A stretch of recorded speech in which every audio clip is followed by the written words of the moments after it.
No nos rendiremos, no, nunca.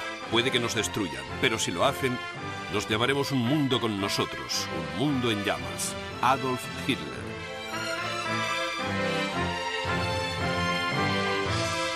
El mundo en llamas. De vencedores a vencidos.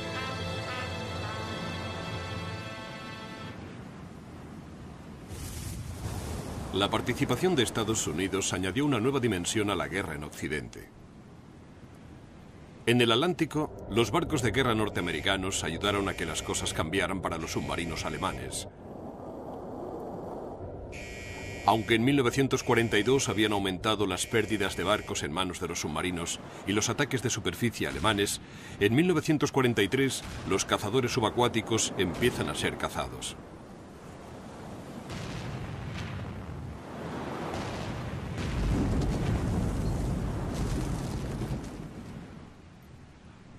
Aviones británicos y norteamericanos que vuelan desde bases tan lejanas como las Azores e Islandia se unen a los barcos de guerra en la persecución de los cada vez menos numerosos submarinos alemanes que rondan las rutas marítimas del Atlántico. Los bombarderos aliados también son activos en Alemania. Desde 1940 los británicos han estado bombardeando las ciudades alemanas por la noche. Al principio, los bombardeos se limitaban a unas pocas docenas de bombarderos bimotor, pero para 1942 los británicos realizan ataques concentrados con más de 1000 bombarderos pesados. Los objetivos son, entre otros, los puertos del Canal y del Mar del Norte, refugios para submarinos y grandes ciudades industriales del oeste de Alemania. Los bombardeos causan grandes daños. El fuego arrasa Lübeck, Rostock y Colonia. Miles de personas mueren y cientos de miles se quedan sin hogar. En agosto, los norteamericanos lanzan los primeros ataques diurnos. Al principio están dirigidos contra objetivos en Francia. Pero en 1943, los norteamericanos ya vuelan hasta el interior de Alemania. Allí atacan objetivos industriales clave, como plantas de montaje de aviones, instalaciones petrolíferas y fábricas de armamento.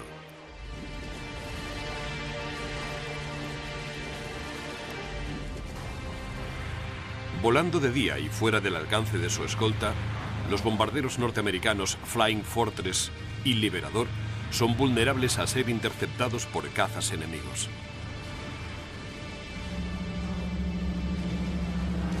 En algunos bombardeos, casi 1 de cada 5 bombarderos norteamericanos es abatido.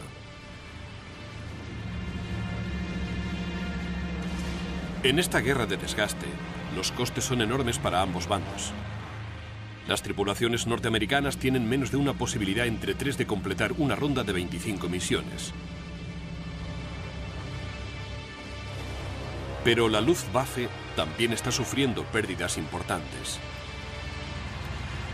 Y mientras la industria y la moral civil alemanas demuestran ser sorprendentemente resistentes ante estos ataques, el esfuerzo bélico alemán está siendo diversificado poco a poco entre la defensa aérea y la reconstrucción, a expensas del armamento y la munición para las tropas de primera línea.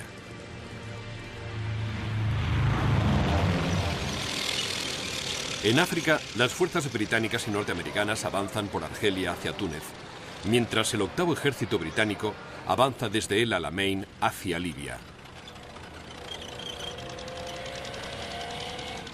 Lo que queda del Afrika Korps de Rommel y del ejército italiano en África han emprendido retirada hacia el oeste para defenderse desde las montañas de Túnez.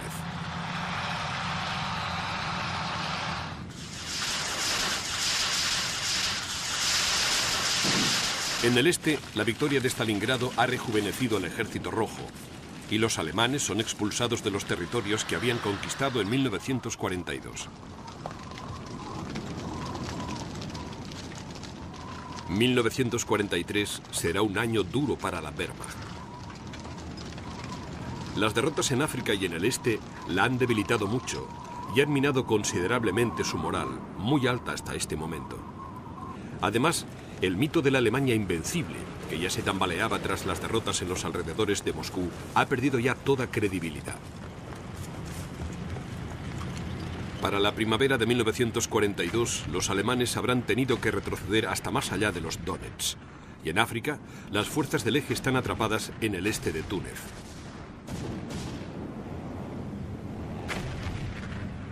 Durante los meses de abril y mayo, los ejércitos británico y norteamericano avanzan de forma constante, acorralando a los alemanes y a sus aliados italianos en un rincón cada vez más pequeño del extremo oriental del país.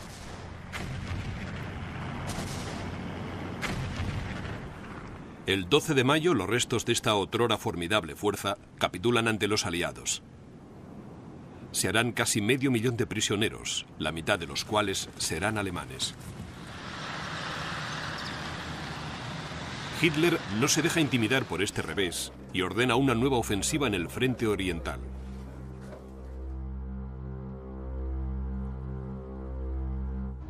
Con las prisas para estabilizar el frente tras el desastre de Stalingrado, los alemanes han creado un saliente peligroso entre Orel y Kharkov. Se sabe que los rusos están construyendo fortalezas defensivas en el saliente y han reunido fuerzas de 2 frentes soviéticos para defenderlas y a 2 frentes más desplegados para aguantar en los flancos.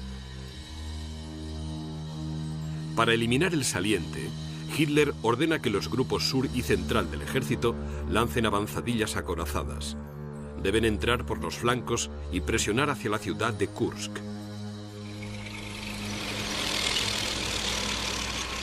La campaña se inicia el 5 de julio con ataques del 9º Ejército por el norte y del 4º Ejército Panzer por el sur.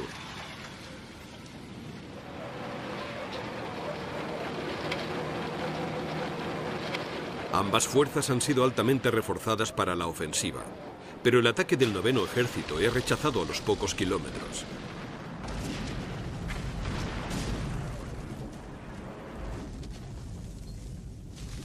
Solamente se consigue un progreso real en el sector sur. El 4º Panzer avanza algo más de 30 kilómetros en 5 días. Pero las defensas soviéticas están demasiado alejadas para conseguir un avance decisivo, y el 4º Panzer redirige el peso de su ataque hacia el este.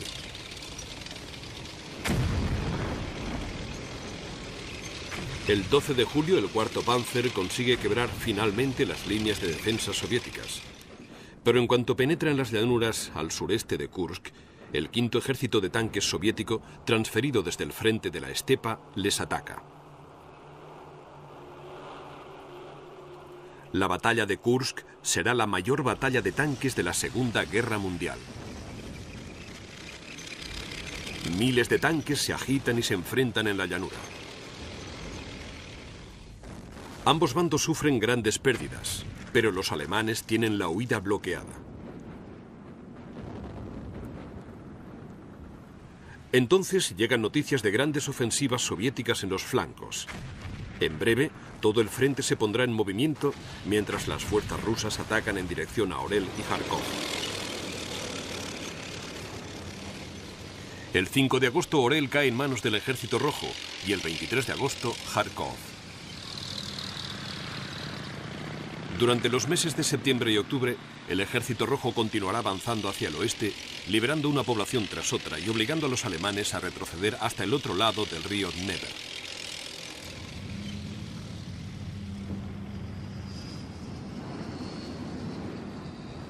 Con la conquista de la costa del norte de África, ahora los aliados controlan el Mediterráneo. Desde las bases aéreas del norte de África lanzan ataques aéreos contra Italia.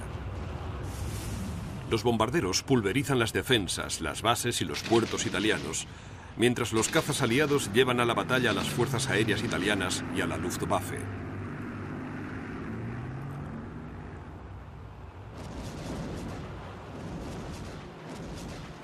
El 10 de julio, los aliados invaden Sicilia. La resistencia italiana no tarda en derrumbarse, mientras en Roma se suceden los disturbios cuando el dictador italiano Mussolini es destituido.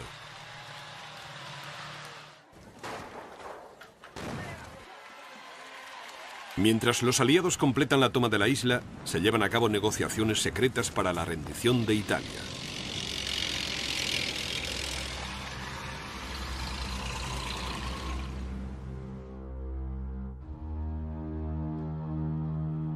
Sicilia se convierte en base de las operaciones aliadas contra la península itálica. El 3 de septiembre, parte del octavo ejército británico cruza el estrecho de Messina. A lo largo de los siguientes días, a medida que el octavo ejército avanza hacia el norte, una flota invasora aliada se aproxima al Golfo de Salerno. El desembarco del quinto ejército norteamericano está planificado para que coincida con la rendición oficial de Italia. La intención es la de prevenir una toma de poder en Italia por parte de los alemanes. El desembarco se realiza en Salerno el 9 de septiembre. A pesar de los esfuerzos de los aliados para mantener la operación en secreto, los alemanes les están esperando. Durante los días siguientes, la cabeza de playa de Salerno es atacada incesantemente desde el aire y por artillería y tanques alemanes. Mientras en el resto de Italia los alemanes se apresuran a arrebatar el control del país a los italianos. La cabeza de playa de Salerno permanece sitiada una semana, lo que permite a los alemanes consolidar el control sobre el norte de Italia y prepararse para una retirada ordenada.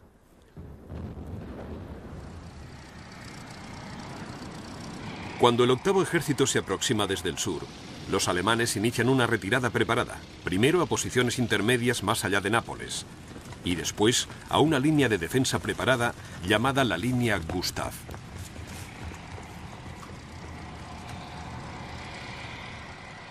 El quinto ejército se aleja de su playa y avanza rápidamente hacia Nápoles, mientras el octavo ejército sube por la costa este. En diciembre llegan a la línea Gustav, donde el avance se detiene. En el frente oriental, la campaña soviética de 1943 continúa durante la primavera de 1944, con una serie de ofensivas entrelazadas a lo largo de la primera línea del frente.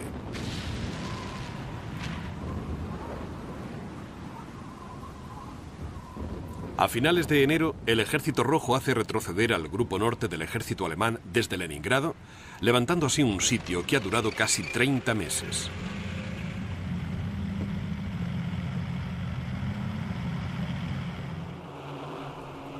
En el centro y en el sur, los rusos salen de sus cabezas de puente del Dnieper y se dirigen hacia el oeste de Ucrania. A principios de abril ya han llegado al este de Polonia y han cruzado la frontera con Rumanía.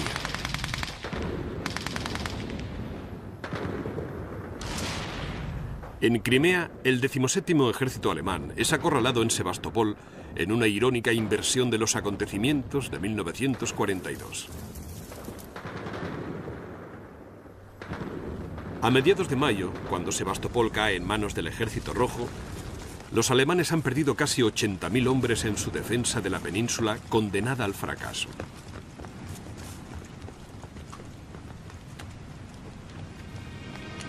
En 1944, la ofensiva aérea aliada cambia de objetivo de sus ataques de Alemania a Francia y Bélgica. Los objetivos son instalaciones militares, campos de aviación, puentes, ferrocarriles y fortificaciones costeras. En estos momentos, los bombarderos británicos y norteamericanos vuelan en misiones diurnas protegidos por oleadas de cazas que les escoltan. Se pretende que estos ataques hagan entrar en combate a la Luftwaffe. Durante la primavera y principios del verano de 1944, gran parte de la infraestructura de transportes del norte de Francia será bombardeada y convertida en escombros. Entre París y el mar no queda casi ningún puente en pie, y casi todos los campos de aviación e instalaciones de radar serán destruidos.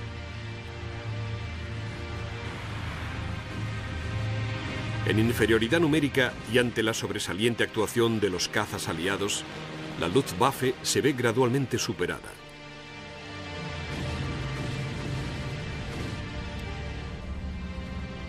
En Francia y Bélgica, la clara superioridad de los aliados en el aire no tardará en convertirse en una supremacía absoluta.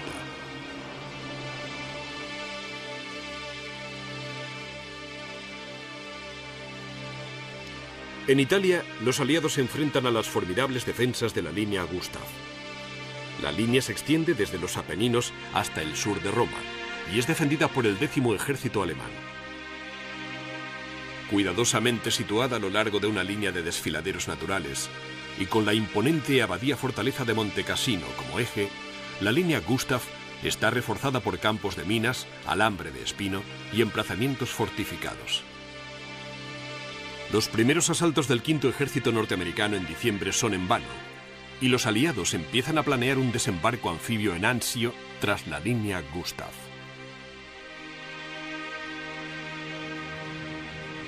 El 17 de enero, el V Ejército norteamericano lanza un ataque general contra el extremo occidental de la línea Gustav entre Monte Cassino y la costa.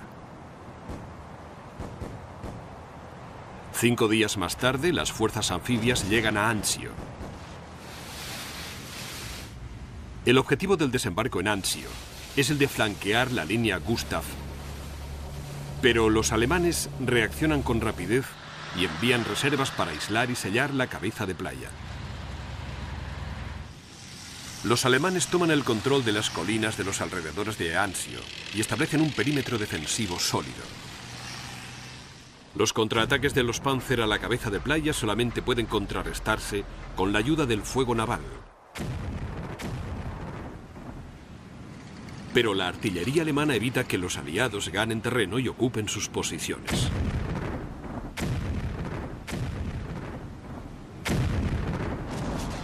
El punto muerto al que se llega en Anzio se va repitiendo a lo largo de la línea Gustav, donde los ataques norteamericanos siguen resultando fútiles. Para descargar la presión de la cabeza de playa de Anzio, los aliados continúan con la ofensiva. En febrero bombardean la abadía de Monte Cassino, pero una vez más los alemanes serán los que salgan ganando. A pesar de que la abadía no está ocupada, paracaidistas alemanes, luchando como infantería de élite, descienden sobre los escombros antes de que los aliados puedan sacar provecho de los efectos de su bombardeo. La ofensiva aliada, lanzada el 15 de febrero, no tarda en encontrarse entre un fuego devastador procedente de las ruinas del monasterio.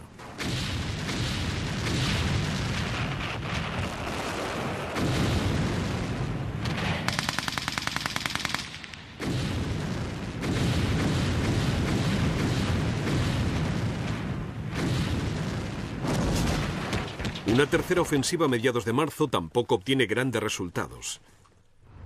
Pero en abril y principios de mayo, los aliados vuelven a desplegarse para una cuarta ofensiva. 14 divisiones nuevas o descansadas se concentran en el extremo occidental de la línea Gustav, entre Monte Cassino y el mar. Esta vez lo consiguen. Primero, fuerzas franco-marroquíes cruzan la línea Gustav en el sector costero, y después fuerzas británicas y polacas la cruzan por el centro. Con el hundimiento de la línea Gustav, los alemanes se retiran hacia el norte. A finales de mayo, los aliados llegan a Anzio, levantan el sitio y liberan la cabeza de playa. El 4 de junio entran en Roma, donde sus habitantes le recibirán como libertadores. Pero la gloria de la liberación de Roma durará poco. 2 días más tarde, el 6 de junio de 1944, una flota invasora aliada se acerca a las costas de Normandía, en Francia.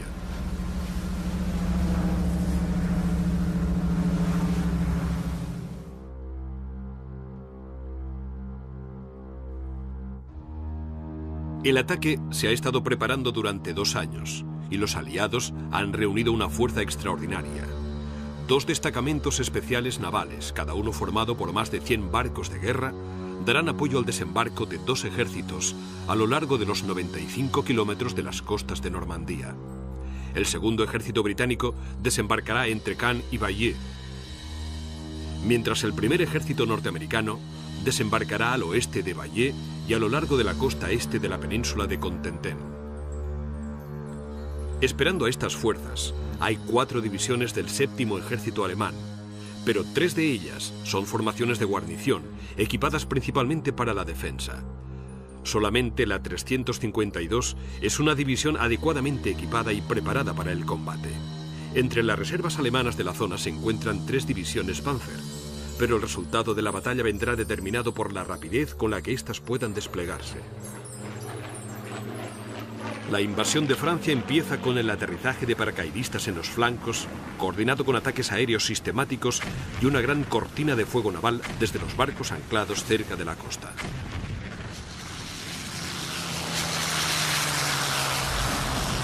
A los alemanes el ataque aliado les coge completamente por sorpresa, pero reaccionan con rapidez y envían a las reservas tácticas del 7º Ejército a la zona y movilizan a las divisiones Panzer en reserva estratégica.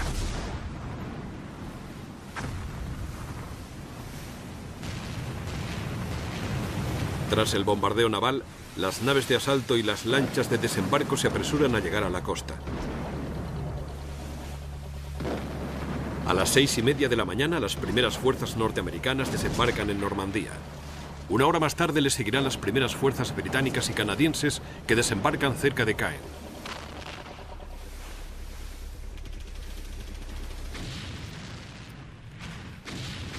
En el transcurso del primer día de batalla, Edwin Rommel, ahora ascendido a capitán general, vuela desde Alemania para asumir el mando de las fuerzas alemanas que defienden Normandía. Su antiguo adversario del norte de África, el capitán general Montgomery, estará al mando de las fuerzas aliadas durante la invasión. El primer día resultará ser crucial para el resultado de la campaña. En el sector occidental, los norteamericanos se encuentran con una fuerte oposición de las tropas en primera línea, la 352 División. Muertos y heridos cubren las playas y el camino hacia los acantilados que dominan las playas. En el mar, las siguientes oleadas de lanchas de desembarco son abatidas por los cañones alemanes y se entabla un duelo mortal entre los cañones navales de la flota invasora y la artillería alemana.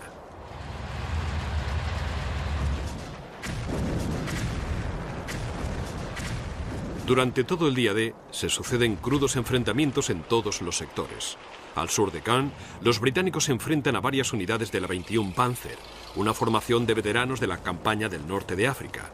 Pero tras 2 intentos de la Panzer de abrirse camino hasta la cabeza de playa, la artillería y el apoyo naval británicos les obligan a retroceder.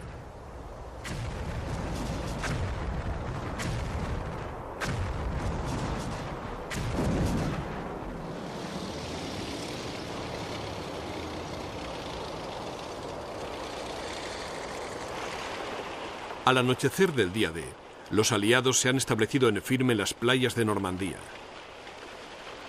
Han desembarcado un total de 150.000 hombres y las unidades avanzadas han penetrado hasta 11 kilómetros hacia el interior.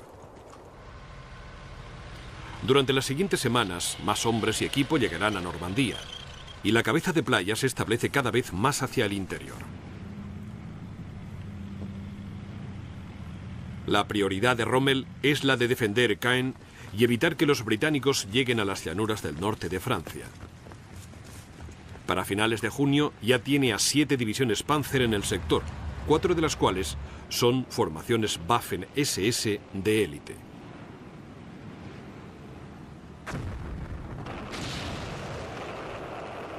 Durante varias semanas, británicos y canadienses dirigen sus ataques hacia Caen. Pero el peso de las divisiones acorazadas alemanas que protegen los flancos evita cualquier brecha importante. Sin embargo, al oeste de Caen, donde las fuerzas alemanas son más débiles, los norteamericanos completan la captura de Cotentin y se preparan para una gran avanzadilla hacia el sur.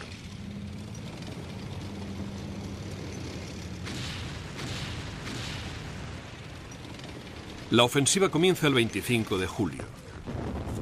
El primer día, los norteamericanos presionan con decisión ante una oposición que actúa con determinación.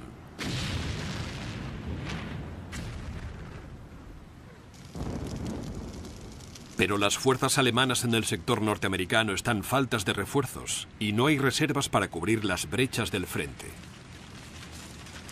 El día 27, las divisiones acorazadas norteamericanas atraviesan las últimas líneas de defensa y se dirigen hacia el sur y el este.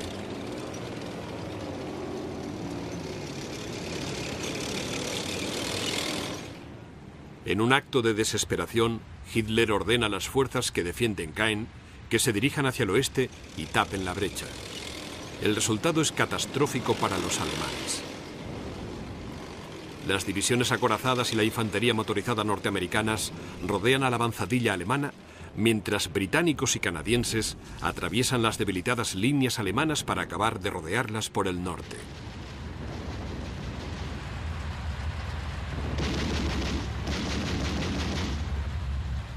El 19 de agosto, la trampa atrapa por completo a lo que queda del séptimo ejército alemán y a gran parte de las formaciones Panzer en la reserva destinadas a la batalla de Normandía. Los que logran sobrevivir inician una retirada caótica a través del norte de Francia hacia el Reich.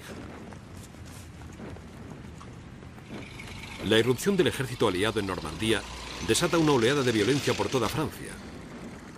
Pero en ningún sitio es tan intensa como en París, donde grupos partisanos rivales se enfrentan a las unidades alemanas en retirada. La resistencia francesa, que se había mantenido en letargo durante la mayor parte de la guerra, estalla en un frenesí de asesinatos recriminatorios. Además de las tropas alemanas y las fuerzas de ocupación, entre las víctimas también se encuentran sus partidarios y colaboradores. El instigador de la violencia es principalmente el movimiento comunista clandestino francés, en un afán de conseguir poder, y se intenta formar un gobierno revolucionario. Para evitarlo, las fuerzas libres francesas, bajo el mando del comandante general Charles de Gaulle y junto a las fuerzas norteamericanas, se dirigen a la capital. Llegan el 24 de agosto justo a tiempo para evitar que los comunistas tomen la ciudad.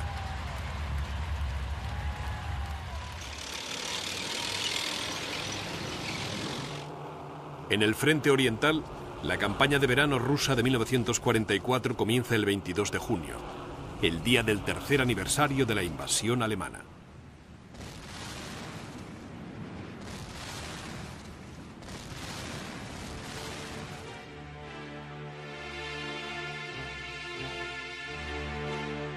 Los rusos cuentan con más de 1 millón de hombres, 30.000 cañones y 5.000 tanques en 4 frentes. La primera, segunda y tercera bielorrusas y la primera báltica. Sus objetivos inmediatos son Vitebsk, Orsha, Mogilev y Bobruisk, ciudades fortificadas clave de la línea de defensa alemana. Una vez tomadas estas ciudades, los rusos planean avanzar en un frente amplio, primero a Minsk y después a Brest-Litovsk en Polonia y Kaunas en Lituania. Eso les llevará hasta las fronteras del mismo Reich. Para enfrentarse a los rusos, el grupo central del ejército alemán ha desplegado al tercer ejército Panzer alrededor de Vitebsk y tiene al noveno ejército en el flanco derecho.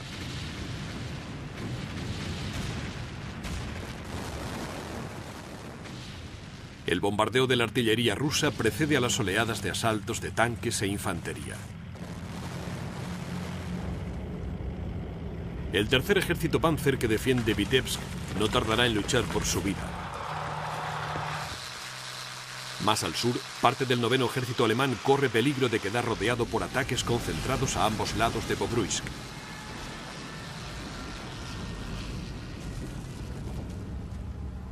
En el aire, las fuerzas aéreas rojas dominan los cielos. Día tras día, las victorias soviéticas se van sumando. El 27 de junio, Vitebsk cae a pesar de los valientes esfuerzos del tercer ejército Panzer y el sacrificio de cerca de 30.000 hombres.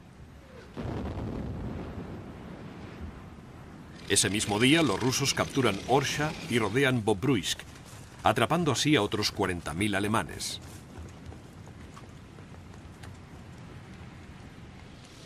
El día siguiente cae Mogilev y las fuerzas soviéticas emprenden el camino hacia Minsk. Los rusos han abierto una brecha de casi 320 kilómetros en la defensa alemana. y durante los primeros días avanzan casi 160 kilómetros haciendo frente a la oposición alemana. Minsk cae el 3 de julio y 40.000 soldados más del 9º ejército quedan atrapados al este de la ciudad.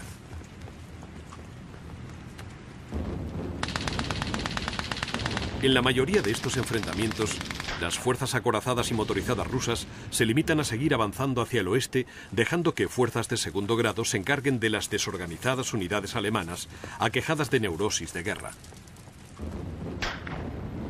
Sin provisiones, estas unidades no tienen ninguna esperanza de supervivencia.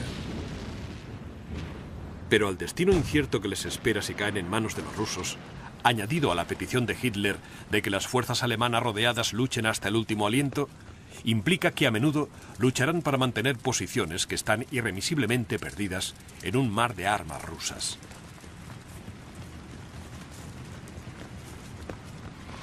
Ahora son los rusos los maestros de las tácticas de Blitzkrieg. Sus formaciones acorazadas y motorizadas están agrupadas no en divisiones, sino en ejércitos, y las fuerzas aéreas rojas proporcionan apoyo de artillería aérea en el campo de batalla. La infantería soviética, que marcha sin descanso hacia el oeste, es muy distinta a la que los alemanes aplastaron en los ataques de 1941.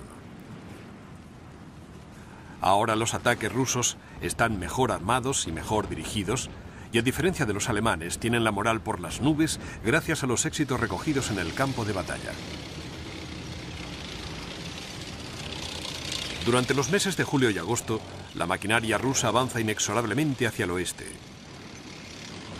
Vilna, Kaunas, Lublin y Brest-Litovsk caen a su paso, y a finales de julio los rusos llegan a la costa báltica, a Riga, aislando así al grupo norte del ejército alemán en Letonia y Estonia.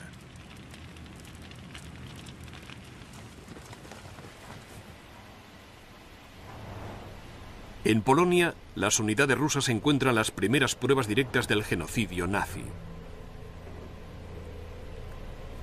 En el campo de concentración de Majdanek, a las afueras de Lublin, encuentran cientos de cuerpos sin enterrar y cámaras de gas abandonadas.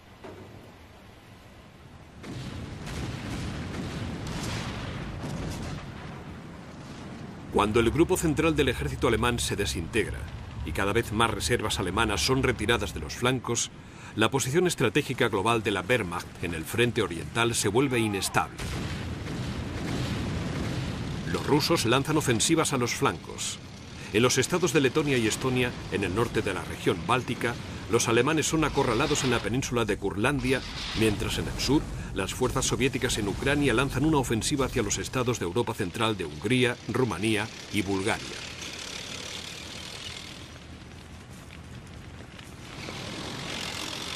Estas naciones satélite del eje no están en condiciones de repeler la Blitzkrieg soviética.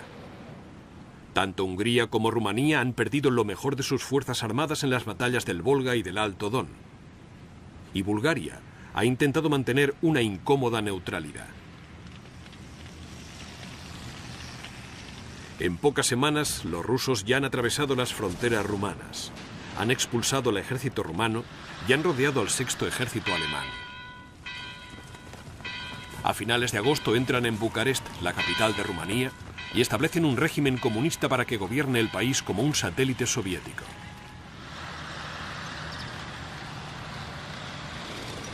La siguiente en caer es Bulgaria.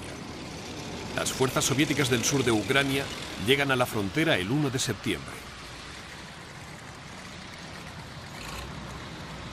No encuentran oposición y 2 semanas más tarde, el 16 de septiembre, la capital de Bulgaria, Sofía, cae en manos de los rusos.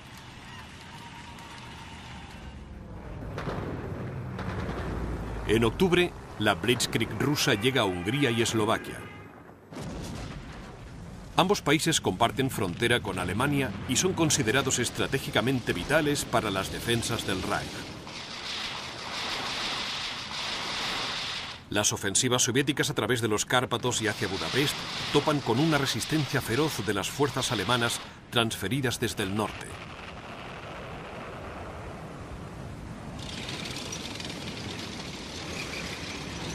Los enfrentamientos son particularmente intensos en los llanos al oeste de Budapest y a lo largo del Danubio.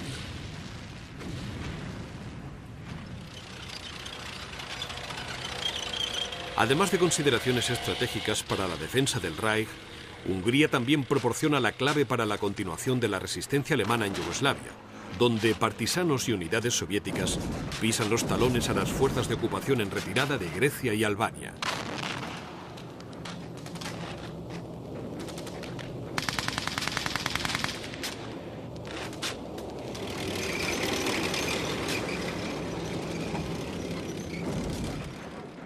En Polonia también se suceden violentos combates en Varsovia y a lo largo del Vístula.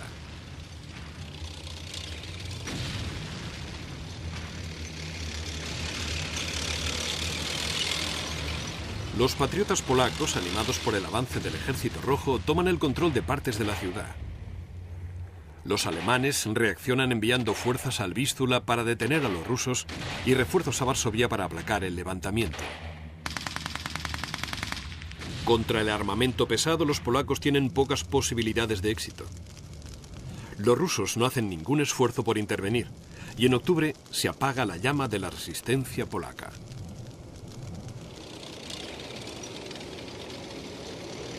En el oeste, la alegría se extiende por Francia y Bélgica a medida que los ejércitos aliados avanzan sin pausa hacia el Rin. Sin embargo, Hitler planea su última ofensiva en Occidente, un ataque cruzando las Ardenas encabezado por 10 divisiones Panzer.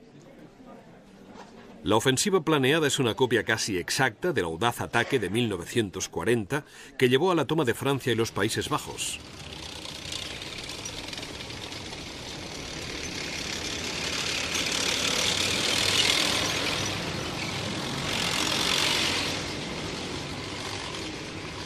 Pero le falta la energía y el peso de esa campaña y prácticamente no contará con apoyo aéreo.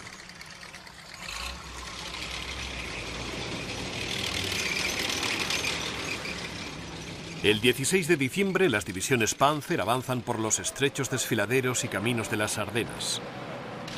Una vez más, cuentan con la ventaja del elemento sorpresa. Las tropas norteamericanas de la zona sufren una considerable escasez de armas. Además, los alemanes cuentan con la ventaja del mal tiempo que impide cualquier operación aérea de los aliados. A pesar del éxito inicial, los ataques no tardan en quedarse sin fuerza. Varias unidades aéreas norteamericanas refuerzan los puntos clave y los cruces de carreteras, y otras unidades aliadas acuden a la zona. En poco tiempo, la ofensiva alemana se debilita por los flancos y se ve obligada a limitarse a un eje de ataque muy estrecho. Cuando las divisiones Panzer convergen en las pocas carreteras que quedan, la ofensiva se bloquea.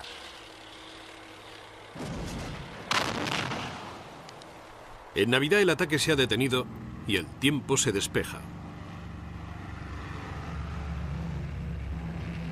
Bajo un cielo claro, los tanques bloqueados y las largas columnas de vehículos son unos objetivos perfectos para los cazas y los bombarderos aliados.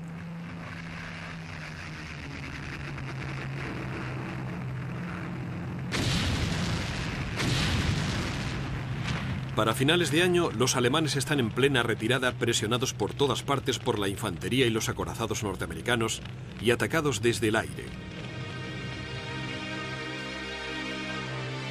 Para finales de 1944, a Alemania le queda poco territorio del que ha ganado a la fuerza desde 1939. En el oeste, Holanda, Dinamarca y Noruega siguen ocupadas, pero Francia y Bélgica han sido liberadas por los aliados.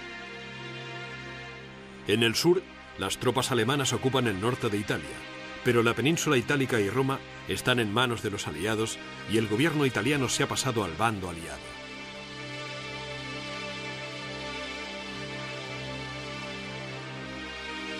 En el este, la Wehrmacht ha tenido que retroceder casi hasta las fronteras del Reich. El Ejército Rojo está a las puertas de Varsovia y a lo largo del Vístula. Parte de Eslovaquia y casi toda Hungría han sido tomadas. Y los alemanes huyen hacia el norte desde Yugoslavia mientras aún pueden. En 1945 los aliados recortarán sus operaciones en Italia para centrarse en una ofensiva a través del Rin hacia Alemania. Los rusos, mientras tanto, agrupan a sus fuerzas para avanzar hasta Polonia y Berlín.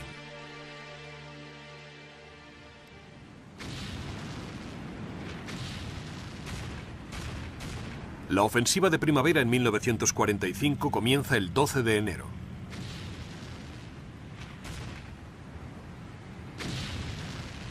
En cuestión de horas, las defensas alemanas se ven inmersas en una lluvia de fuego. Durante 6 meses, la primera línea de frente a lo largo del Vístula y la frontera de Prusia Oriental han permanecido prácticamente inmóviles, lo que ha permitido a los alemanes transferir fuerzas para activar los campos de batalla en el sur y el oeste. En particular, el nuevo despliegue de divisiones Panzer en las Ardenas ha debilitado mucho a los ejércitos alemanes en el este y ha dejado el frente del Vístula con una peligrosa escasez de reservas móviles. El Ejército Rojo, en cambio, ha reunido la fuerza más numerosa destinada hasta el momento a una sola campaña. Solamente en el sector de Varsovia hay más de 20 ejércitos soviéticos agrupados en 3 frentes. Al sur de Varsovia, los rusos avanzan 19 kilómetros el primer día, aniquilando la resistencia alemana. Varias ofensivas se van sucediendo desde Varsovia hasta el Báltico.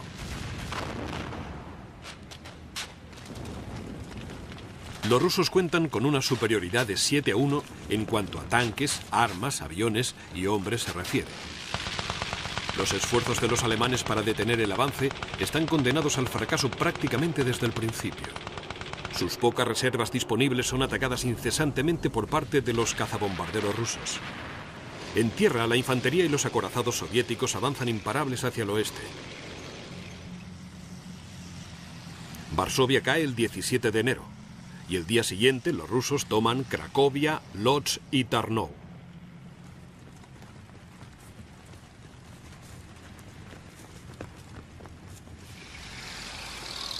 A finales de mes, los alemanes están en plena retirada y los rusos están avanzando por el este de Alemania hasta el río Oder, el último obstáculo natural antes de llegar a Berlín.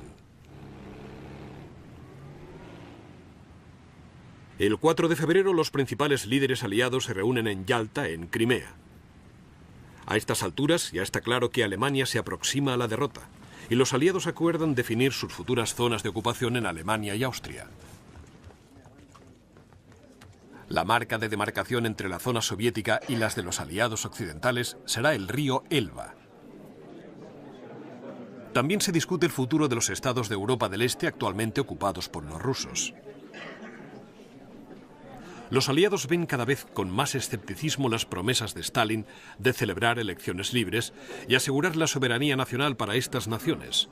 Y de hecho, muchos de estos estados permanecerán bajo ocupación rusa durante décadas.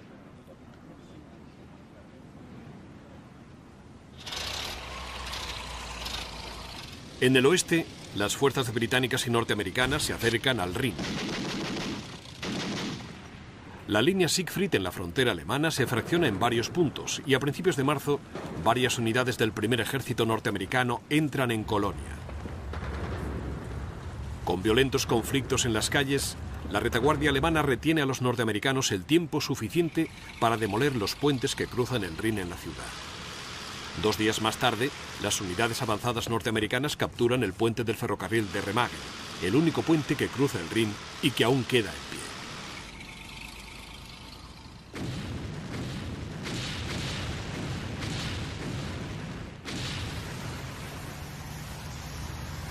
A finales de marzo, británicos y norteamericanos consiguen cruzar el Rin en Oppenheim y Wesel, lo que les lleva al corazón de Alemania. Sin embargo, la resistencia alemana está lejos de darse por vencida y lanza contraataques desesperados contra las cabezas de puente del Rin.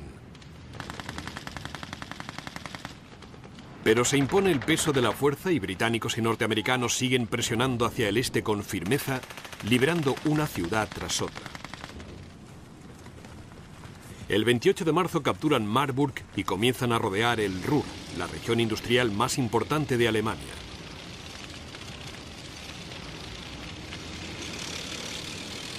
Tres días más tarde, el cerco se cierra en Lippstadt. aislando cerca de 1/3 de millón de soldados alemanes en la bolsa del Ruhr.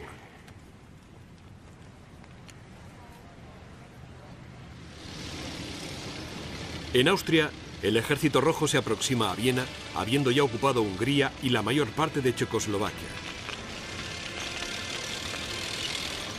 El 7 de abril, Viena ya está sitiada.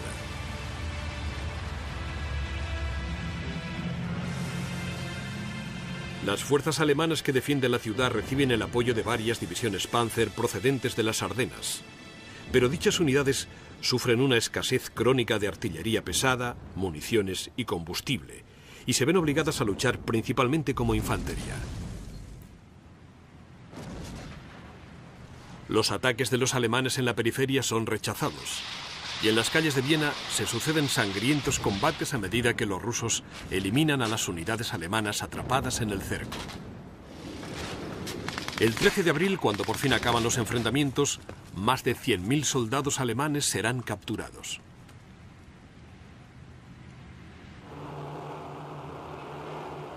Ese mismo día salen a la luz pruebas concluyentes del genocidio nazi con la liberación de los campos de concentración de Belsen y Buchenwald. Hasta ahora no se conocía el alcance del horror del programa de exterminio nazi.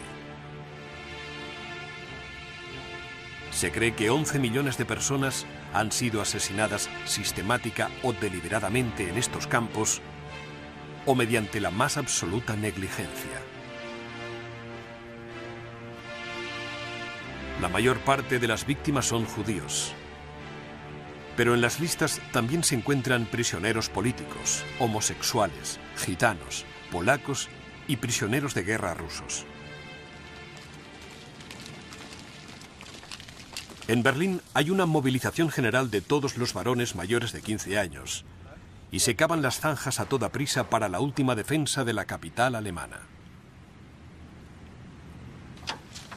Con británicos y norteamericanos avanzando por el oeste de Alemania y los rusos a la altura del Oder, a 55 kilómetros hacia el este, Hitler se prepara para su última batalla.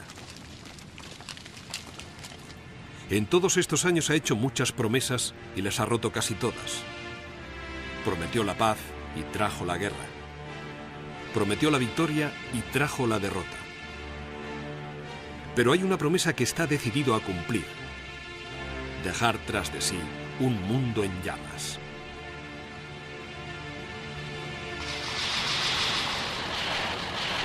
El 16 de abril comienza la ofensiva soviética del Oder. Los rusos han reunido un gran ejército, pero la defensa alemana es igual de firme. Durante 2 días, los rusos asaltan las posiciones alemanas en la orilla oeste, pero avanzan poco. Las unidades alemanas de primera línea cuentan con el refuerzo de las tropas de las SS y las juventudes hitlerianas. Los enfrentamientos en el Oder son tan crueles como la mayoría de los de la Segunda Guerra Mundial, pero el peso de la fuerza se impone una vez más y se empiezan a abrir brechas en las defensas alemanas. Al sur del Oder, en el río Neisse, las tropas soviéticas llegan a las llanuras del sur de Berlín. El 18 de abril las defensas del Oder empiezan a tambalearse y los rusos toman las colinas de Shiloh. 3 días más tarde, las unidades avanzadas llegan a las afueras de Berlín. En el oeste, la resistencia alemana ya se está derrumbando. La bolsa del Ruhr es eliminada el 18 de abril. Y ese mismo día, unidades del Tercer Ejército norteamericano llegan a la frontera con Checoslovaquia. De norte a sur, los aliados avanzan sin pausa a través de Alemania, acercándose al Elba y dirigiéndose hacia el Báltico. El 25 de abril, las unidades avanzadas del primer ejército norteamericano se encuentran con las fuerzas rusas en Torgau, en el Elba. Ese mismo día, los rusos completan su cerco a Berlín.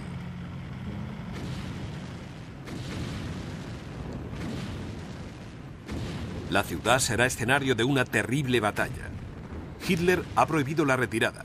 ha jurado derrotar al Ejército Rojo a las puertas de su capital. No habrá negociaciones, ni rendición, ni escapatoria para los cientos de miles de civiles atrapados en ese infierno.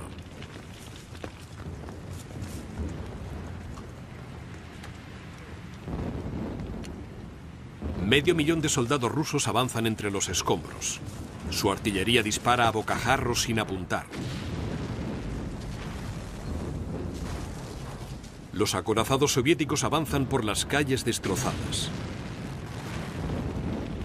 Las defensas, que están en clara inferioridad numérica, están formadas por los restos de los ejércitos derrotados en el Oder, las unidades antiaéreas de Berlín, las SS y las juventudes hitlerianas, cuyos miembros cuentan, en algunos casos, con tan solo 11 o 12 años de edad. La agonía es prolongada con promesas de ayuda por parte de las fuerzas que se dirigen hacia Berlín desde el oeste, pero ya no quedan fuerzas capaces siquiera de llegar a la capital. El 29 de abril, cuando los rusos se acercan al Reichstag, se informa a Hitler de que la ciudad está perdida. No queda munición en los arsenales, no queda comida, ni agua, ni esperanza de recibir ayuda. Al día siguiente Hitler se suicidará, pero sigue prohibiendo que la capital se rinda e insiste en que sus sucesores continúen con la lucha. El combate durará 2 días más. Unas 300.000 personas perderán la vida en la batalla de Berlín. 200.000 soldados, tanto alemanes como rusos, y 100.000 civiles, sobre todo mujeres y niños. Sin embargo, la captura de Berlín el 2 de mayo y la toma simbólica del Reichstag no asegurarán el fin de la guerra en Europa. Algunas unidades aisladas continuarán resistiendo unos días más, especialmente en el sector soviético, donde a menudo la capitulación significa la muerte o, con suerte, una larga marcha hacia Siberia. En el oeste, británicos y norteamericanos avanzan enfrentándose a una oposición que se derrumba, dirigiéndose a sus líneas de demarcación en el Elba y hacia el sur, hasta Austria. El 8 de mayo, las fuerzas alemanas que quedan en el oeste se rinden a los británicos y norteamericanos. Y al día siguiente, la rendición formal de Alemania es ratificada en Berlín.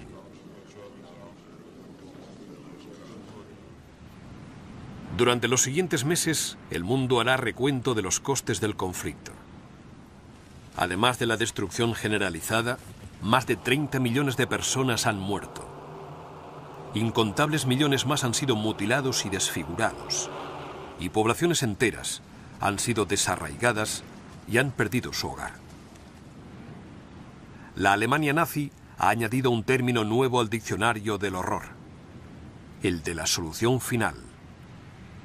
La eliminación sistemática de una raza.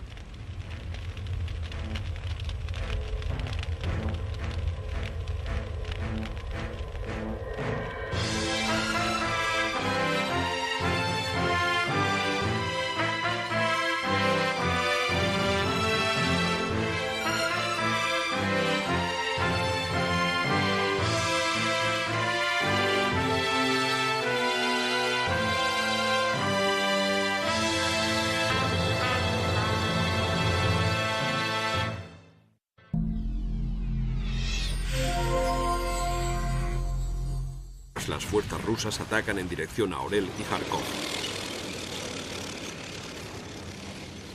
El 5 de agosto Orel cae en manos del Ejército Rojo y el 23 de agosto Kharkov.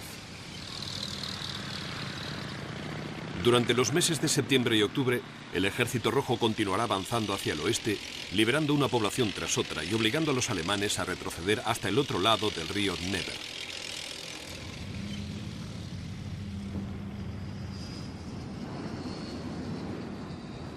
Con la conquista de la costa del norte de África, ahora los aliados controlan el Mediterráneo. Desde las bases aéreas del norte de África lanzan ataques aéreos contra Italia. Los bombarderos pulverizan las defensas, las bases y los puertos italianos, mientras los cazas aliados llevan a la batalla a las fuerzas aéreas italianas y a la Luftwaffe.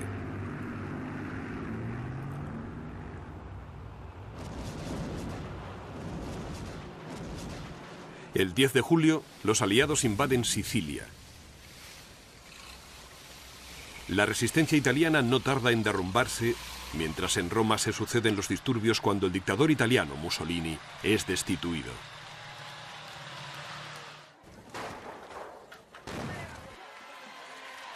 Mientras los aliados completan la toma de la isla, se llevan a cabo negociaciones secretas para la rendición de Italia.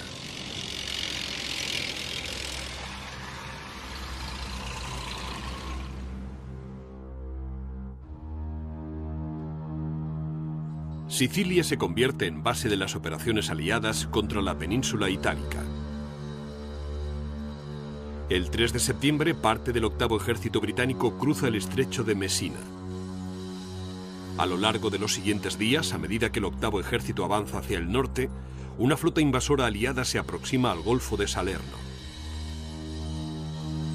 El desembarco del quinto ejército norteamericano está planificado para que coincida con la rendición oficial de Italia. La intención es la de prevenir una toma de poder en Italia por parte de los alemanes. El desembarco se realiza en Salerno el 9 de septiembre. A pesar de los esfuerzos de los aliados para mantener la operación en secreto, los alemanes les están esperando.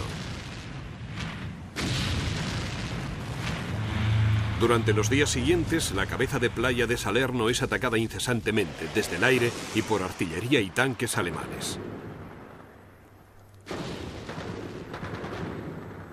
Mientras en el resto de Italia los alemanes se apresuran a arrebatar el control del país a los italianos.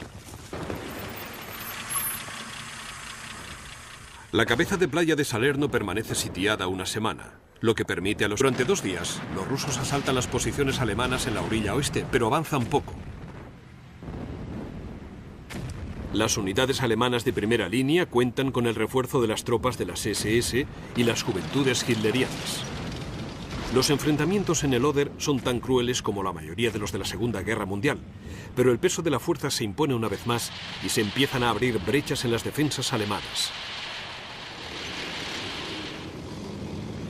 Al sur del Oder, en el río Neisse, las tropas soviéticas llegan a las llanuras del sur de Berlín. El 18 de abril las defensas del Oder empiezan a tambalearse y los rusos toman las colinas de Shiloh. 3 días más tarde, las unidades avanzadas llegan a las afueras de Berlín. En el oeste, la resistencia alemana ya se está derrumbando. La bolsa del Ruhr es eliminada el 18 de abril. Y ese mismo día, unidades del tercer ejército norteamericano llegan a la frontera con Checoslovaquia. De norte a sur, los aliados avanzan sin pausa a través de Alemania, acercándose al Elba y dirigiéndose hacia el Báltico. El 25 de abril, las unidades avanzadas del primer ejército norteamericano se encuentran con las fuerzas rusas en Torgau, en el Elba. Ese mismo día, los rusos completan su cerco a Berlín.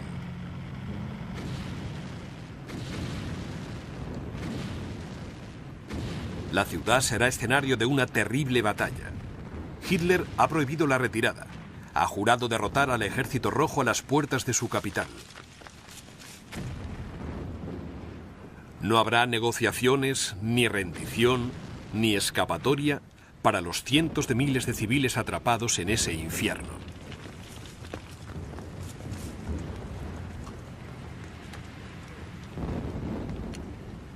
Medio millón de soldados rusos avanzan entre los escombros. Su artillería dispara a bocajarro sin apuntar. Los acorazados soviéticos avanzan por las calles destrozadas. Las defensas, que están en clara inferioridad numérica, están formadas por los restos de los ejércitos derrotados en el Oder, las unidades antiaéreas de Berlín, las SS y las juventudes hitlerianas, cuyos miembros cuentan, en algunos casos, con tan solo 11 o 12 años de edad. La agonía es prolongada con promesas de ayuda por parte de las fuerzas que se dirigen hacia Berlín desde el oeste, pero ya no quedan fuerzas capaces siquiera de llegar a la capital. El 29 de abril cruzan los puntos clave y los cruces de carreteras y otras unidades aliadas acuden a la zona. En poco tiempo la ofensiva alemana se debilita por los flancos y se ve obligada a limitarse a un eje de ataque muy estrecho. Cuando las divisiones Panzer convergen en las pocas carreteras que quedan, la ofensiva se bloquea.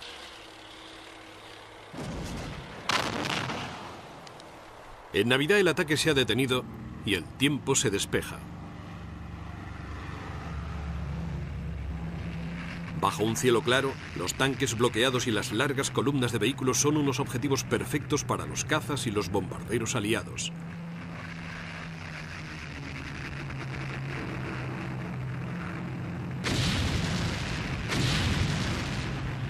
Para finales de año, los alemanes están en plena retirada, presionados por todas partes por la infantería y los acorazados norteamericanos y atacados desde el aire. Para finales de 1944, a Alemania le queda poco territorio del que ha ganado a la fuerza desde 1939. En el oeste, Holanda, Dinamarca y Noruega siguen ocupadas, pero Francia y Bélgica han sido liberadas por los aliados. En el sur, las tropas alemanas ocupan el norte de Italia, pero la península itálica y Roma están en manos de los aliados y el gobierno italiano se ha pasado al bando aliado.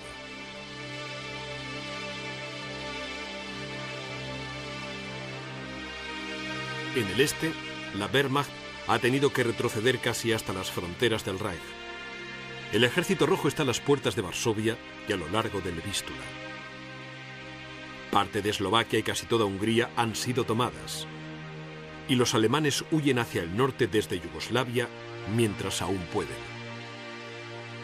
En 1945 los aliados recortarán sus operaciones en Italia para centrarse en una ofensiva a través del Rin hacia Alemania. Los rusos, mientras tanto, agrupan a sus fuerzas para avanzar hasta Polonia y Berlín.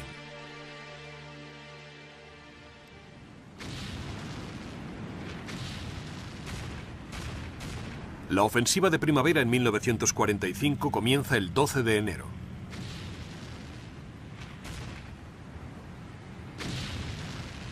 En cuestión de horas, las defensas alemanas se ven inmersas en una lluvia de fuego.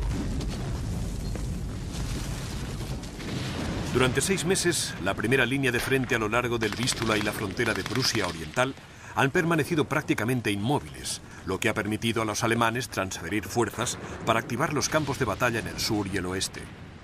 En particular, el nuevo despliegue de divisiones Panzer en las Ardenas ha debilitado mucho a los ejércitos alemanes en el este. Durante la primavera y principios del verano de 1944, gran parte de la infraestructura de transportes del norte de Francia será bombardeada y convertida en escombros.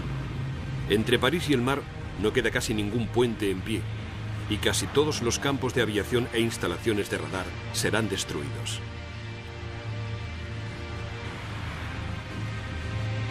En inferioridad numérica y ante la sobresaliente actuación de los cazas aliados, la Luftwaffe se ve gradualmente superada.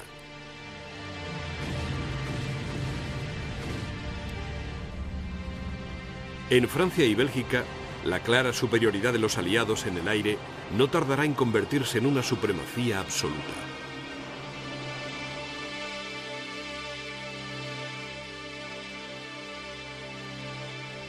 En Italia, los aliados se enfrentan a las formidables defensas de la línea Gustav. La línea se extiende desde los Apeninos hasta el sur de Roma y es defendida por el 10º Ejército alemán.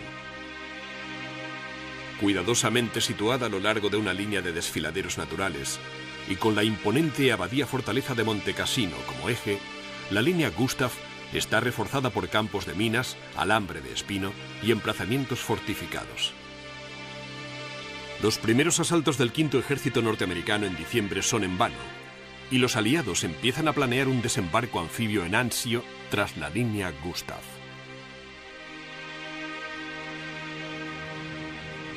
El 17 de enero, el 5º Ejército norteamericano lanza un ataque general contra el extremo occidental de la línea Gustav, entre Monte Cassino y la costa. 5 días más tarde, las fuerzas anfibias llegan a Anzio. El objetivo del desembarco en Anzio es el de flanquear la línea Gustav. Pero los alemanes reaccionan con rapidez y envían reservas para aislar y sellar la cabeza de playa. Los alemanes toman el control de las colinas de los alrededores de Anzio y establecen un perímetro defensivo sólido. Los contraataques de los Panzer a la cabeza de playa solamente pueden contrarrestarse con la ayuda del fuego naval. Pero la artillería alemana evita que los aliados ganen terreno y ocupen sus posiciones.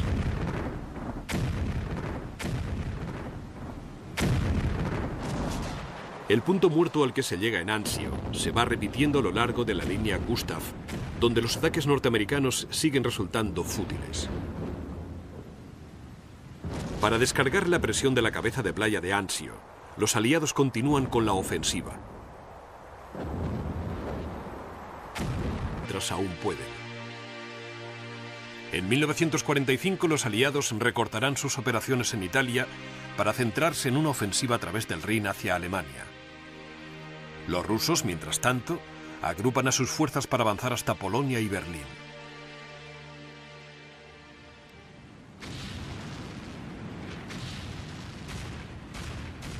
La ofensiva de primavera en 1945 comienza el 12 de enero.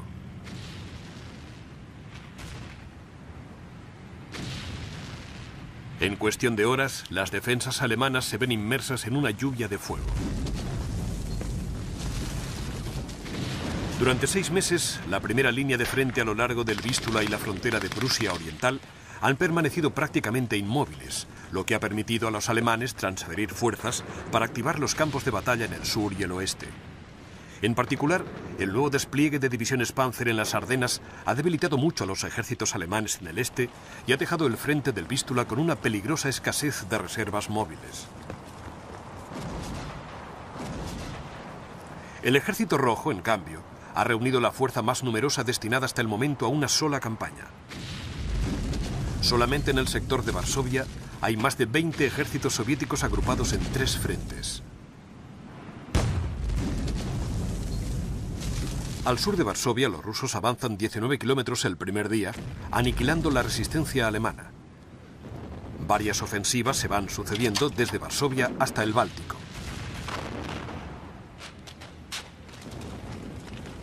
Los rusos cuentan con una superioridad de 7-1 en cuanto a tanques, armas, aviones y hombres se refiere.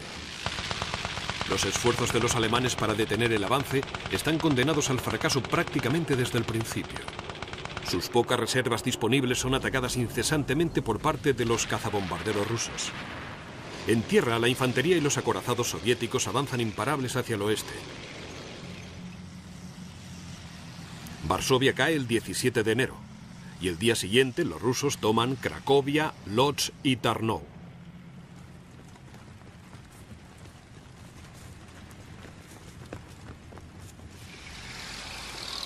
A finales de mes, los alemanes están en plena retirada y los rusos están avanzando por el este de Alemania hasta el río Oder, el último obstáculo natural antes de llegar a Berlín. El 4 de febrero los principales líderes aliados se reúnen en Yalta, en Crimea. A estas alturas ya está claro que Alemania se aproxima a la derrota y los aliados acuerdan definir sus futuras zonas de ocupación en Alemania y Austria. La marca de demarcación entre la zona soviética y las de los aliados occidentales se reaccionan con rapidez y envían a las reservas tácticas del 7º Ejército a la zona y movilizan a las divisiones Panzer en reserva estratégica.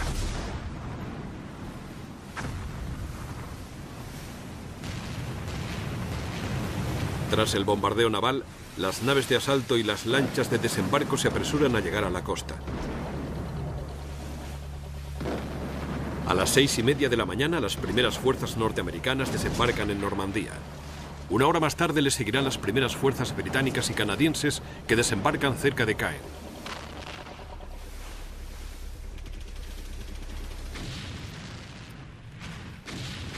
En el transcurso del primer día de batalla, Edwin Rommel, ahora ascendido a capitán general, vuela desde Alemania para asumir el mando de las fuerzas alemanas que defienden Normandía. Su antiguo adversario del norte de África, el capitán general Montgomery, estará al mando de las fuerzas aliadas durante la invasión. El primer día resultará ser crucial para el resultado de la campaña. En el sector occidental, los norteamericanos se encuentran con una fuerte oposición de las tropas en primera línea, la 352 División. Muertos y heridos cubren las playas y el camino hacia los acantilados que dominan las playas. En el mar, las siguientes oleadas de lanchas de desembarco son abatidas por los cañones alemanes y se entabla un duelo mortal entre los cañones navales de la flota invasora y la artillería alemana.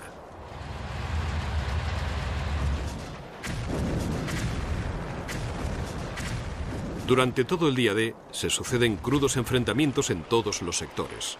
Al sur de Caen, los británicos se enfrentan a varias unidades de la 21 Panzer, una formación de veteranos de la campaña del norte de África. Pero tras dos intentos de la Panzer de abrirse camino hasta la cabeza de playa, la artillería y el apoyo naval británicos les obligan a retroceder.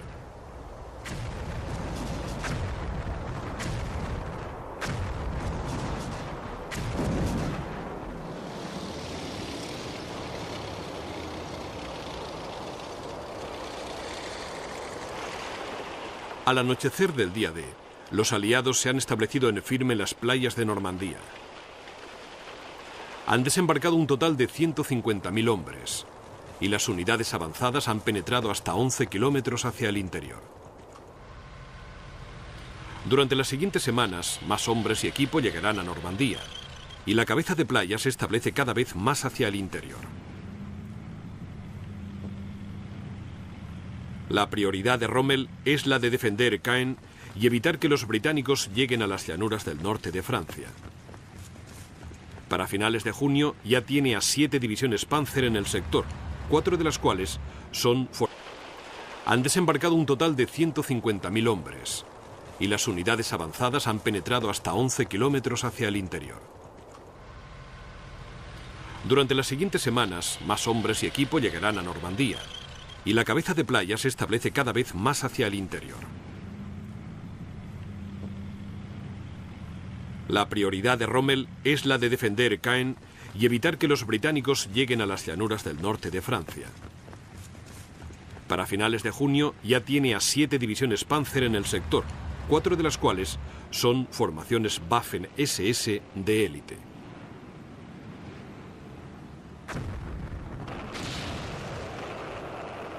Durante varias semanas, británicos y canadienses dirigen sus ataques hacia Caen, pero el peso de las divisiones acorazadas alemanas que protegen los flancos evita cualquier brecha importante.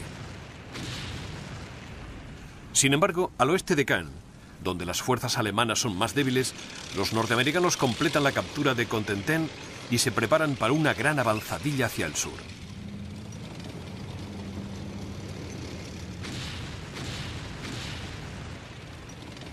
La ofensiva comienza el 25 de julio. El primer día, los norteamericanos presionan con decisión ante una oposición que actúa con determinación.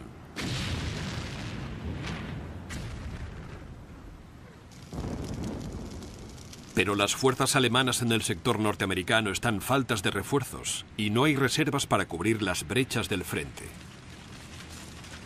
El día 27, las divisiones acorazadas norteamericanas atraviesan las últimas líneas de defensa y se dirigen hacia el sur y el este.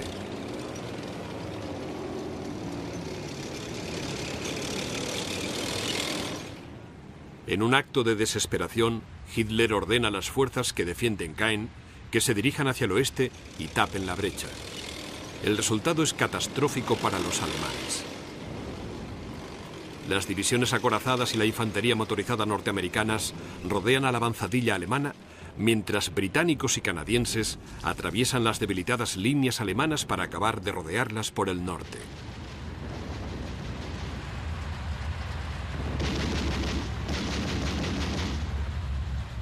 El 19 de agosto, la trampa atrapa por completo a lo que queda del séptimo ejército alemán y a gran parte de las formaciones Panzer en la reserva destinadas a la batalla de Normandía. Los que logran sobrevivir inician una retirada caótica a través del norte de Francia hacia el Reich. La irrupción del ejército aliado en Normandía desata una oleada de violencia por toda Francia. pero en ningún sitio es tan intensa como en París, donde grupos partisanos rivales se enfrentan a las unidades alemanas.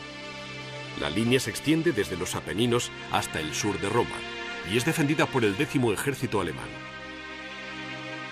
Cuidadosamente situada a lo largo de una línea de desfiladeros naturales y con la imponente abadía fortaleza de Monte Cassino como eje, la línea Gustav está reforzada por campos de minas, alambre de espino y emplazamientos fortificados.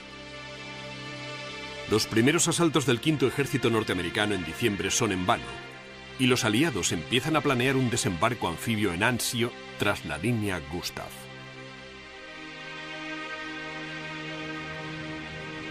El 17 de enero, el V Ejército norteamericano lanza un ataque general contra el extremo occidental de la línea Gustav, entre Monte Cassino y la costa. 5 días más tarde, las fuerzas anfibias llegan a Anzio. El objetivo del desembarco en Anzio es el de flanquear la línea Gustav, pero los alemanes reaccionan con rapidez y envían reservas para aislar y sellar la cabeza de playa. Los alemanes toman el control de las colinas de los alrededores de Anzio y establecen un perímetro defensivo sólido. Los contraataques de los Panzer a la cabeza de playa solamente pueden contrarrestarse con la ayuda del fuego naval. Pero la artillería alemana evita que los aliados ganen terreno y ocupen sus posiciones.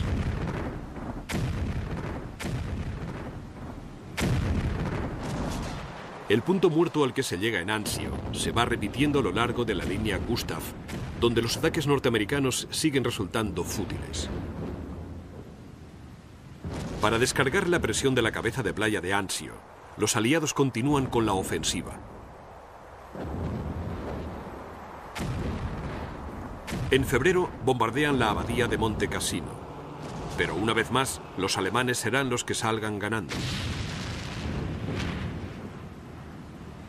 A pesar de que la abadía no está ocupada, paracaidistas alemanes, luchando como infantería de élite, descienden sobre los escombros antes de que los aliados puedan sacar provecho de los efectos de su bombardeo.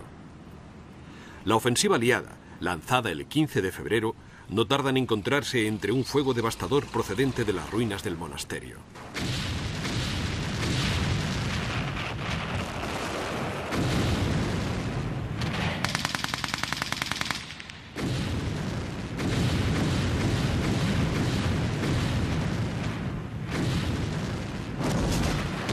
Una tercera ofensiva a mediados de marzo tampoco obtiene grandes resultados. Pero en abril y principios de mayo, los aliados vuelven a desplegarse para una cuarta ofensiva.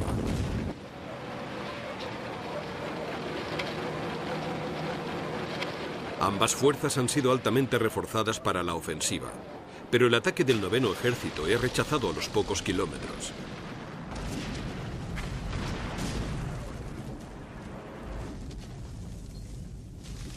Solamente se consigue un progreso real en el sector sur. El 4º Panzer avanza algo más de 30 kilómetros en 5 días. Pero las defensas soviéticas están demasiado alejadas para conseguir un avance decisivo, y el 4º Panzer redirige el peso de su ataque hacia el este.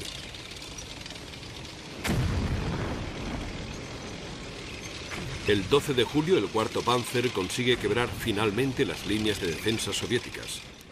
Pero en cuanto penetra en las llanuras al sureste de Kursk, el 5º Ejército de Tanques soviético, transferido desde el frente de la estepa, les ataca.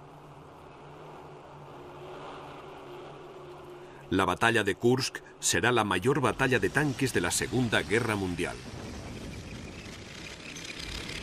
Miles de tanques se agitan y se enfrentan en la llanura. Ambos bandos sufren grandes pérdidas, pero los alemanes tienen la huida bloqueada. Entonces llegan noticias de grandes ofensivas soviéticas en los flancos.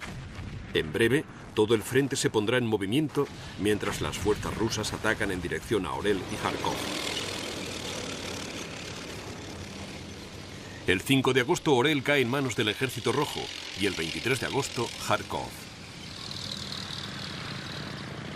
Durante los meses de septiembre y octubre, El ejército rojo continuará avanzando hacia el oeste, liberando una población tras otra y obligando a los alemanes a retroceder hasta el otro lado del río Dnieper.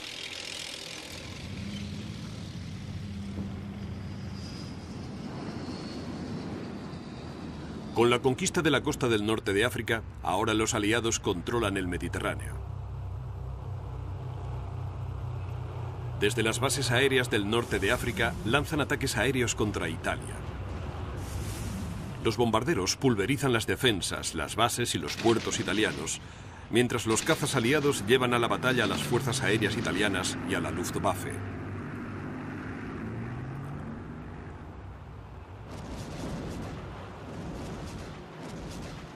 El 10 de julio, los aliados invaden Sicilia.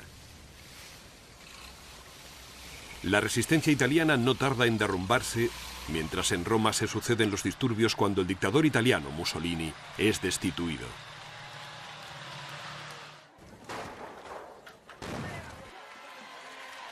Mientras los aliados completan la toma de la isla,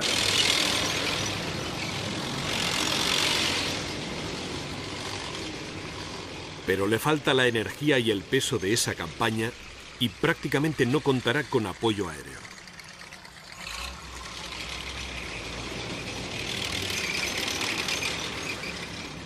El 16 de diciembre, las divisiones Panzer avanzan por los estrechos desfiladeros y caminos de las Ardenas. Una vez más, cuentan con la ventaja del elemento sorpresa. Las tropas norteamericanas de la zona sufren una considerable escasez de armas. Además, los alemanes cuentan con la ventaja del mal tiempo, que impide cualquier operación aérea de los aliados. A pesar del éxito inicial, los ataques no tardan en quedarse sin fuerza. Varias unidades aéreas norteamericanas refuerzan los puntos clave y los cruces de carreteras, y otras unidades aliadas acuden a la zona. En poco tiempo, la ofensiva alemana se debilita por los flancos y se ve obligada a limitarse a un eje de ataque muy estrecho. Cuando las divisiones Panzer convergen en las pocas carreteras que quedan, la ofensiva se bloquea.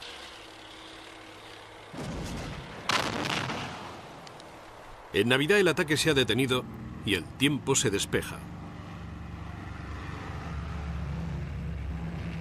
Bajo un cielo claro, los tanques bloqueados y las largas columnas de vehículos son unos objetivos perfectos para los cazas y los bombarderos aliados.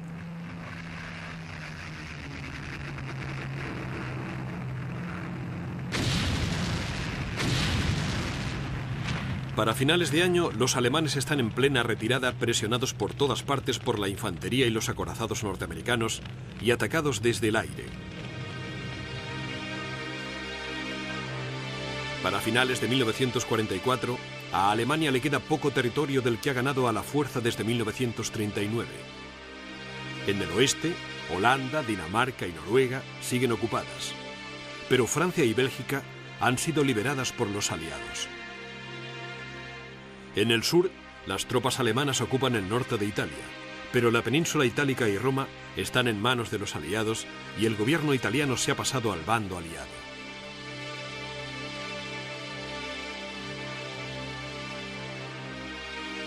En el este, la Wehrmacht ha tenido que retroceder casi hasta las fronteras del Reich. El ejército rojo está a las puertas de Varsovia y a lo largo del Vístula. Parte de Eslovaquia y casi toda Hungría han sido tomadas. Y los alemanes huyen hacia el norte desde Yugoslavia mientras aún pueden. En 1945 los aliados recortarán sus operaciones en Italia para centrarse en una ofensiva a través del Rin hacia Alemania. Los rusos, que impide cualquier operación aérea de los aliados.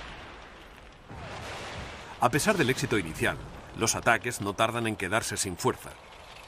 Varias unidades aéreas norteamericanas refuerzan los puntos clave y los cruces de carreteras, y otras unidades aliadas acuden a la zona. En poco tiempo, la ofensiva alemana se debilita por los flancos y se ve obligada a limitarse a un eje de ataque muy estrecho. Cuando las divisiones Panzer convergen en las pocas carreteras que quedan, la ofensiva se bloquea.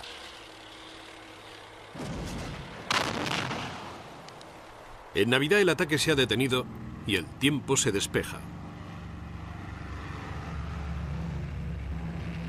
Bajo un cielo claro, los tanques bloqueados y las largas columnas de vehículos son unos objetivos perfectos para los cazas y los bombarderos aliados.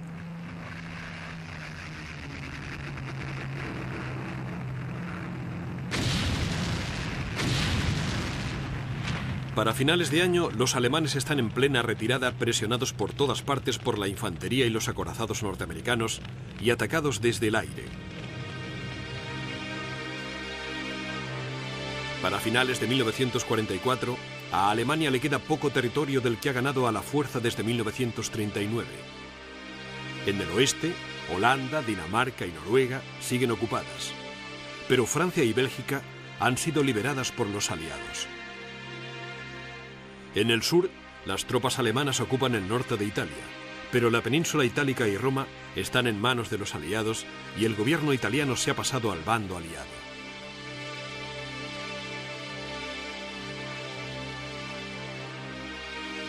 En el este, la Wehrmacht ha tenido que retroceder casi hasta las fronteras del Reich.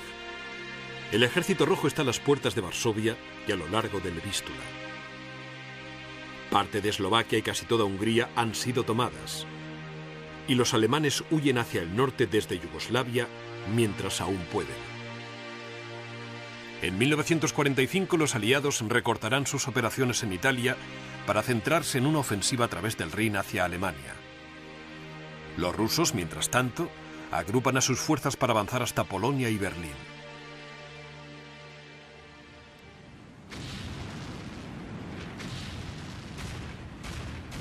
La ofensiva de primavera en 1945 comienza el 12 de enero.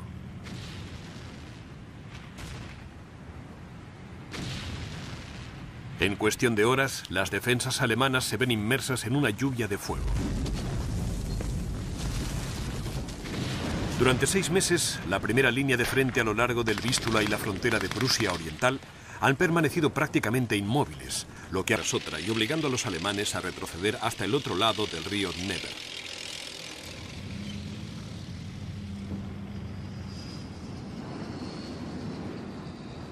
Con la conquista de la costa del norte de África, ahora los aliados controlan el Mediterráneo.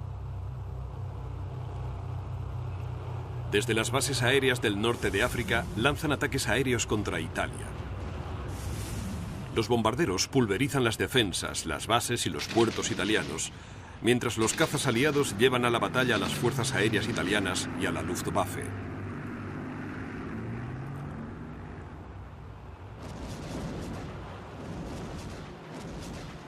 El 10 de julio, los aliados invaden Sicilia. La resistencia italiana no tarda en derrumbarse, mientras en Roma se suceden los disturbios cuando el dictador italiano, Mussolini, es destituido.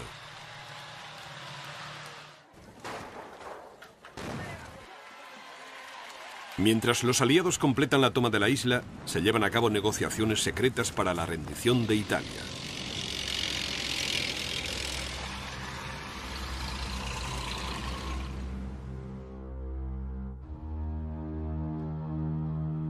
Sicilia se convierte en base de las operaciones aliadas contra la península itálica. El 3 de septiembre, parte del 8º Ejército británico cruza el estrecho de Messina. A lo largo de los siguientes días, a medida que el 8º Ejército avanza hacia el norte, una flota invasora aliada se aproxima al Golfo de Salerno. El desembarco del 5º Ejército norteamericano está planificado para que coincida con la rendición oficial de Italia. La intención es la de prevenir una toma de poder en Italia por parte de los alemanes. El desembarco se realiza en Salerno el 9 de septiembre. A pesar de los esfuerzos de los aliados para mantener la operación en secreto, los alemanes les están esperando. Durante los días siguientes, la cabeza de playa de Salerno es atacada incesantemente desde el aire y por artillería y tanques alemanes. Mientras en el resto de Italia los alemanes se apresuran a arrebatar el control del país a los italianos. La cabeza de playa de Salerno permanece sitiada una semana, lo que permite a los alemanes consolidar el control sobre el norte de Italia y prepararse para una retirada ordenada.